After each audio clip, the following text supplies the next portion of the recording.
2025년도 한 해를 보내면서 우리는 주님께서 하신 말씀을 다시 우리 마음속으로 또 우리의 생각 깊은 가운데서 돌아볼 필요가 있습니다. 주님께서 맨 처음 복음을 전하실 때에 사람들에게 주셨던, 아니 오늘 우리에게 주셨던 말씀이 회개하라는 것입니다. 회개하라는 말씀을 주신 것은 우리가 회개하지 않음으로 인해서 우리가 평소에 우리가 알고도 지은 죄, 모르고도 지은 죄, 정말 이런 죄와 허물들이 무지무지하게 많습니다. 그 중에서 특별히 이제 세 가지를 꼽으라면, 첫째, 예배에 대해서 우리가 진정성 있는 성실성을 다하지 못하는, 우리가 이것을 크게 회개해야 됩니다. 우리가 이제 안식일을 기억하여 거룩히 지키라라는 말씀이 10계명이 있지만, 그러나 이제 우리 주님께서 이제 주일날에 부활하시고 또 초대교회 때부터 안식일을 지킨 것이 아니라 주님이 부활하신 주일을 지켰다는 그런 기록들이 성경에 세 군데 나오기 때문에 오늘 이제 우리는 안식일을 대신해서 주일을 기억하여 주일을 기억하라고 해요. 주일이 다가오는 것을 기억하라고. 주일을 기억하여 거룩하게 지켜라. 거룩하다는 말은 정말 폼나게 지켜라는 그 말이 아니고 구별되어서 지켜라, 이런 말씀입니다. 그래서 세상살이 하는 거 하고 주일을 하고 썩지 말라는 얘기죠. 거룩하다는 말의 원래 뜻이 구별하라는 뜻입니다. 그러니까 예수님께서 내가 거룩하니 너희도 거룩하라 이렇게 말씀하신 것은 예수님이 세상 속에 사셨잖아요. 그렇지만 세상 속에 사셨다고 세상의 유혹과 모든 욕심에 이끌리면서 사신 것이 전혀 아니거든요. 세상 속에서 세상의 사람들에게 복음을 전하시고 사셨지만은 완전히 구별된 삶을 사셨다 이 말입니다. 그분이 먹고 마시면서 즐거워하셨고 또 사람들을 고치시고 복음을 전하면서 행복해 하셨지만은, 그러나 그것 자체가 세상 살이를 하신 것이 아니고 세상 살이와는 완전히 구별되는 그런 삶을 사셨단 말입니다. 그래서 우리가 당연히 주일을 기억하여, 주일이 다가오고 있구나, 주일이 오고 있구나, 그것을 기억해서 거룩하게 지키지 못했던, 그리고 구별해서 지키지 못했던, 세상 살이와 섞지 않고 온전히 주일날만큼은 온전히 지키려고 애쓰지 못했던 그 진정성 담긴 그 성실성이 없었던 것, 그것을 우리가 회개해야 됩니다. 우리의 예배는 그냥 단순하게 하나님 앞에 드리는 52주 중에 한 번 드리는 그런 예배가 아니에요. 우리의 이 예배가 하나님 앞에 진정성 있게 예배를 드릴 때마다 그것이 복으로 변환이 되는 겁니다. 변환이 돼가지고 거기서 쌓여나가기 시작하는 겁니다. 그러니까 노아 시대 때에 하나님이 세상을 심판하신 이유가 뭡니까? 죄악이 하늘에 사무쳤다 그랬거든요. 죄악이 세상에 관영했다. 세상이 온통 죄악으로 가득 찼다. 그리고 하늘에 닿을 정도로 그렇게 죄악이 가득 찼다. 그래서 하나님께서 노아 시대 때 대홍수로 심판을 하시고, 그리고 바벨탑 때도 역시 하나님께서 그 교만한 마음들이 하늘에 사무쳤기 때문에 바벨탑을 무너뜨리시고, 또 소돔과 고모라 땅에도 온갖 더러운 행실이 하나님이 도저히 참을 수 없을 만큼 가득했기 때문에 소돔과 고모라를 불벼락으로 멸망시키셨던 거예요. 반대로 이야기하자면은 우리의 죄가 그렇게 쌓이면은 우리도 또 동시에 하나님께서 성경에 말씀하신 것처럼 그렇게 천벌을 받고도 남겠지만, 동시에 우리가 하나님 앞에 예배 드리는 것이 쌓여서 마침내 우리에게 복덩어리로 다가오게 하지 못했던 그 진정성 있는 성실성이 없었던 것을 회개하고 뉘우쳐야 한다, 이런 얘기입니다. 우리가 하나님 앞에 뭘 드릴 수 있겠습니까?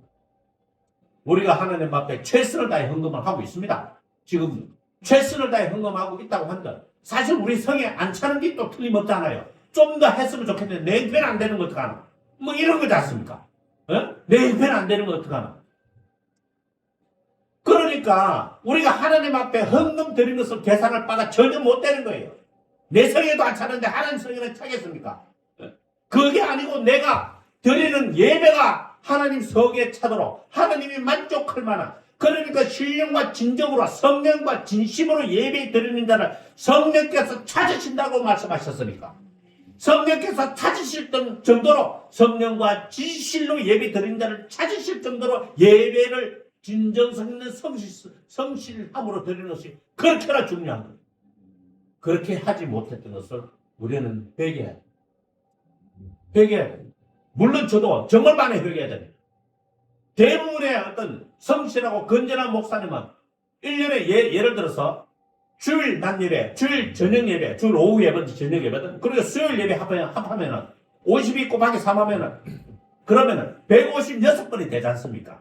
1%도 망치지 않을 겁니다. 단 한 번도 망치지 않을 거예요. 단 한 번도. 그러나 저는 가만히 생각해보니까 제 자신을 돌아볼 때 10%는 망친 것 같아요. 10%는 망친 것 같아요. 그 156번 중에 15.6번은 제 스스로가 하나님 앞에 온전한 예배를 드리지 못한 것 같다고요. 그 점에 대해서는 저는 정말 대성통곡하면서 하나님 앞에 회개하는 것이 마땅합니다. 정말 저는 크게 회개해야 됩니다.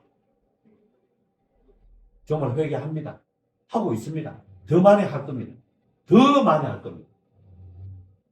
아무리 힘들고 어려운 일이 있고 제가 정신적으로 충격을 받고 아니면 낙담이 되고 낙심이 되고 좌절되고 절망이 된다고 할지라도 예배를 망치면 안 되는 거예요. 그거는 목회자가 해서는 절대로 안 되는 그런 규율과 같은 거랑 마찬가지인 겁니다. 계명을 어긴 것보다 더 심한 죄를 범한 것과 마찬가지죠. 그 점에 대해서 저는 10%의 예배를 망친 것에 대해서 저는 정말 하나님과 성도 여러분들 앞에 정말 고개 숙여 사죄하고 회개하는 바입니다. 그 다음에 두 번째로 우리는 우리의 모든 문제를 그것이 영적인 문제든 믿음의 문제든 교회의 문제든 신앙의 문제든 내 삶의 문제든 모든 문제를 하나님 앞에 열심히 기도하지 않은 기도를 쉬는 죄를 범한 것을 회개해야 됩니다. 유일하게 하나님께서 우리에게 찾으시는 것이 기도 아닙니까? 천사가 금상류에 유일하게 담아가는 것이 우리의 진심 어린 기도를 담아간단 말입니다. 그런 기도를 우리가 인간적인 생각에 빠져가지고 금상류에 담겨져야 할 기도를 하나님 앞에 드리지 못하고 인간적인 생각으로 문제를 해결하려고 그러다 보니까 더 지치고 더 힘들고 그러다 보니까 더 스트레스 받고 더 신경질 나고 더 우울하고 더 좌절되고 더 절망하고 더 답답해하고 그랬던 우리의 그런 순간순간들이 사실은 기도 안 한 죄가 들어가 있는 겁니다. 그게 우리가 정말 열성 있게 하나님 앞에 나의 문제를 내가 문제라고 생각했던 그 문제를 하나님 앞에 기도했으면 인간적인 생각에 빠져서 회의나 갈등이나 범민을 하지 않았을 것입니다. 주님께서 이루어 가실 것을 굳게 믿었을 것입니다. 내가 기도했다면 주님께서 이루어 가실 것이다. 주님께서 그 뜻하신 바대로 이끌어 가실 것이라는 것이 그런 믿음이 우리한테 들어왔을 것입니다.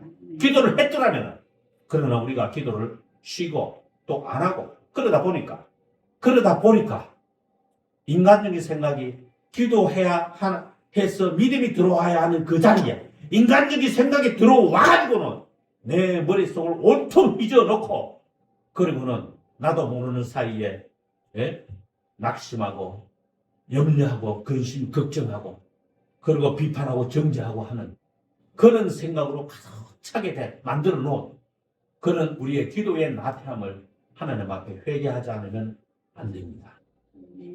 기도를 쉬는 죄를 사무엘이 범하지 않겠다고 한 것처럼 우리는 기도를 쉬는 죄를 이미 범했기 때문에 하나님 앞에 회개해야만 할 일로 생각합니다. 마지막으로 세 번째는 감사로 제사를 드리는 자가 나를 영화롭게 한다고 했습니다. 여러분, 범사에 감사하라, 항상 기뻐하라, 쉬지 말고 기도하라라고 했을 때 우리가 무슨 재주로 항상 기뻐할 수 있습니까? 기쁜 일이 있어야 기뻐할 거 아닙니까? 기쁜 일이 없는데 어떻게 기뻐해요? 화나고 짜증나고 신경질 나는 일밖에 없는데 어떻게 기뻐할 수 있습니까? 그런데 그 전제가 뭐냐면 범사에 감사하라는 거예요. 그 범사라는 게 뭐예요? 나한테 좋은 일만 일어나는 게 아니잖아요. 나쁜 일도 일어난단 말입니다. 그죠? 내 마음에 좋은 기분만 드는 게 아니고 안 좋은 기분도 들어요.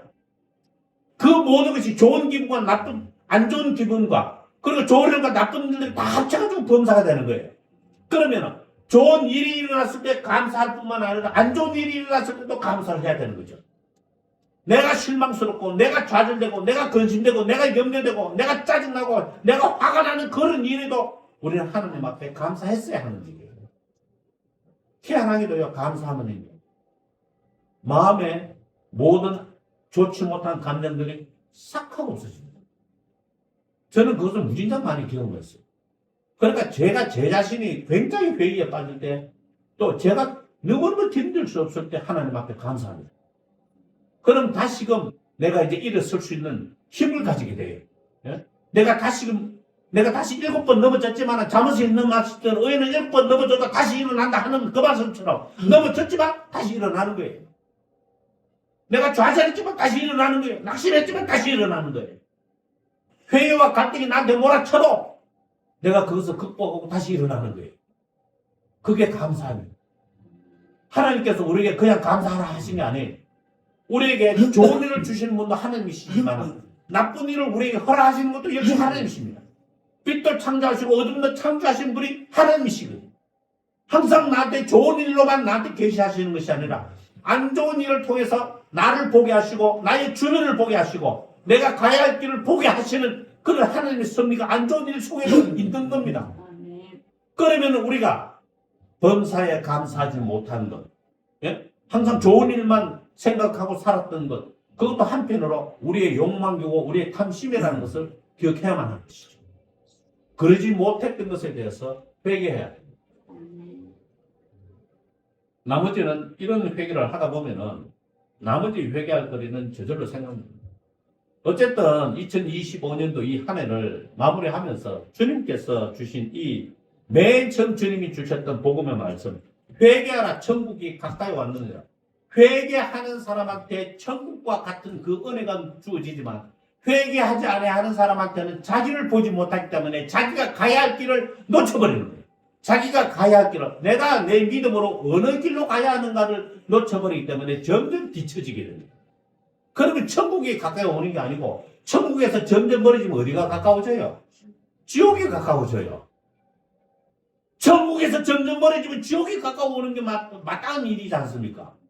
그러다 보면은 자기도 모르는 사이에 자기의 발걸음이 천국에서 돌이켜서 영롱한 옷으로 터벅터벅 걸어가고 있는 그 모습을 훨씬 후에 발견할 때 거지 나사로와 부자의 비유를 예수님께서 들었을 때에 그 부자가 포로에 날마다 연락하던 그 부자가 자기의 걸음이 지옥으로 향하고 있었다는 것을 어디에서 깨달았어요? 살았을 때 깨달았습니까? 못 깨달았죠. 지옥에 가서 깨달았습니다. 그죠? 지옥에 가서 깨닫고는 아브라함한테 자기를 다시 한 번만 살려달라고 그러죠. 자기를 다시 한 번만 살려주면 자기의 가족, 형제, 친척들한테 지옥에 있다는 것을 전가하고 여기 안 오도록 자기가 전도하겠다고 이렇게 이야기했지 않습니까? 아브라함의 대답은 No, 안 된다는 거였어요. 천국에서 점점 멀어지면 반대로 가까워지는 쪽이 있습니다. 여러분, 우리는 그런 일들을 우리 스스로 막아야 돼요. 나의 영혼을 위해, 내가 살아온 삶의 가치를 위해서 그걸 막아야 되는 거죠.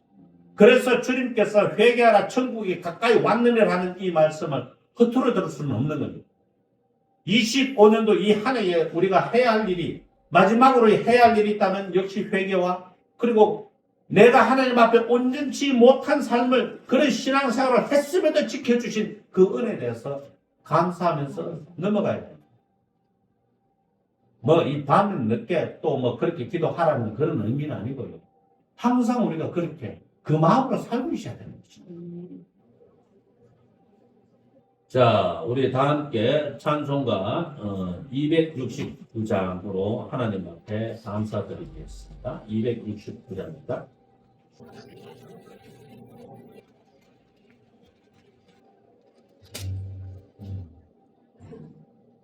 또